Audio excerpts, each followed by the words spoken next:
Civil હોસ્પિટલના ambulance ડ્રાઈવરોએ વિરોધ કર્યો છે। અમદાવાદ સિવિલ હોસ્પિટલમાં ડ્રાઈવરોનો આ વિરોધ કોન્ટ્રાક્ટ પરના ડ્રાઈવરોને છૂટા કરવાનો નિર્ણય છે। 20 વર્ષથી નોકરી બાદ છૂટા કરવાના નિર્ણય સામે તેમનો આ વિરોધ જોવા મળ્યો। એમ્બ્યુલન્સ ડ્રાઈવરો મુશ્કેલીમાં મુકાયા છે। દર મહિને મળતું 5000નું અલાઉન્સ પણ બંધ કરાયું છે। 45 થી 50 વર્ષની ઉંમરે કોણ નોકરી આપશે તેવી ડ્રાઈવરોની ચિંતા છે। ઝી 24 કલાક ઉપર સિવિલ હોસ્પિટલના ડ્રાઈવરોનું મોટું નિવેદન સામે આવ્યું છે। અધિકારીઓ જાહેર જનતાનું શોષણ કરતા હોવાનો પણ આક્ષેપ છે। મંત્રી કે વીઆઈપીના સંબંધીઓને જ મળે છે એમ્બ્યુલન્સ। લોકોએ પોસ્ટમોર્ટમ બહારથી ખાનગી વાહનો કરવા પડે છે। 5 થી 7,000 રૂપિયા આપીને જ વ્યવસ્થા કરવી પડે છે।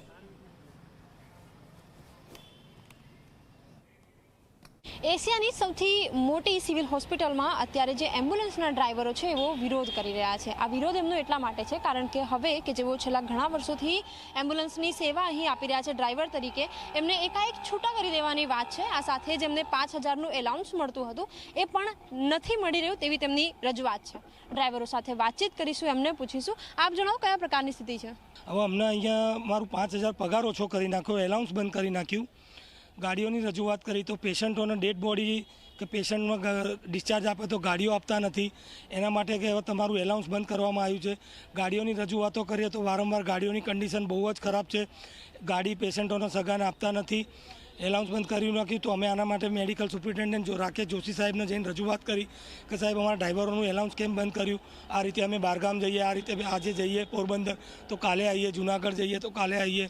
તો કે તમારે નોકરી કરવી હોય તો કરો, 2 મહિના પછી તમને બધાને છૂટા કરી દેવાના છે અને 108 આ બધું સોંપી દેવાનું, ખાનગીકરણ કરી દેવાનું। સાહેબ અમે બધા 20 વર્ષથી નોકરી કરી તો કે આ બધું અમે નથી કર્યું, આ બધું સરકારમાંથી થયું। અમારી એટલી ઈચ્છા છે કે અમે આટલા વર્ષોથી નોકરી કરીએ છીએ તો અમને છૂટા કરવામાં આવે નહીં। અમારી કોર્ટ મેટર થયેલી છે। અમારા બધાના પરિવારો છે, નાના છોકરાઓ છે, બધા 24-25 ડ્રાઈવરોથી અમારા આટલા પરિવારોનું અમારું ગુજરાન કેવી રીતે ચાલશે? અહીંયાથી સોમનાથ જવામાં આવે, દ્વારકા જવામાં આવે, કાલ સવારે સુરેન્દ્રનગર જઈને ગાડી અમારી આવી છે। જ્યારે અમારી ડ્યુટી 8 થી 2, 2 થી 8 અને 8 થી 8ની હોય છે। સમજો કે બપોરે 2 વાગે ડ્યુટી ઉપર આવેલ માણસ સાંજે 4 વાગે દ્વારકા જવા આગળ નીકળે છે ડેડ બોડી વાહન લઈને, તો તે બીજા દિવસે રાત્રે 9 વાગે પરત આવે। એમાં એના 3 ટાઈમ જમવાનું થતું હોય મેડમ। એ નિમિત્તના અમને 5000 રૂપિયા ચૂકવણું કરવામાં આવતું હતું, એ તાત્કાલિક ધોરણે એઓને બંધ કરવામાં આવ્યું। એનું રજૂઆત અમે જોશી સાહેબને કરી। ત્યારબાદ જોશી સાહેબે કહ્યું કે ઉપરથી બંધ થયેલા છે, 2 મહિના પછી તમારે આ કામગીરી કરવાની આવતી નથી। તો આરએમઓ ના હોવા છતાં ડૉક્ટર જગદીશ સોલંકી સાહેબ પોતે આરએમઓનો પાવર જમાવે છે અને એ જ પોતે સિનિયરને કહી દે છે કે વાહન હાજર નથી, ડેડ બોડી ગાડી નથી, ના પાડી દો। ત્યારબાદ એ જ ડેડ બોડીના સગાએ પ્રાઇવેટ કરન્સીની એમ્બ્યુલન્સ જે 7000, 8000, 10000 ભાડામાં ઘરે લઈ જવું પડે છે।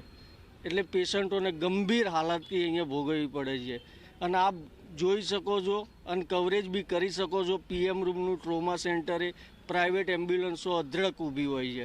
અત્યારે હાલ તાત્કાલિક ધોરણે સાહેબે 108ની કંઈક વાતચીત ચાલે। 108 વાળા બી ઘણી વખતે અહીંયા સર્વે કરવા આવતા હોય છે કે શું કામગીરી હોય। હવે જો 20 વર્ષના અમારી ઉંમર બધાની 45-50ની આસપાસ થવાય, જો અત્યારે છૂટા કરે તો અમારા પરિવારનું ને બધાનું શું આવે?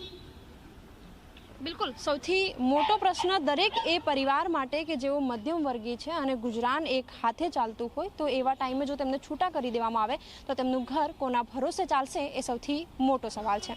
કેમેરામેન શૈલેષ બગડા સાથે સપના શર્મા, ઝી 24 કલાક, અમદાવાદ।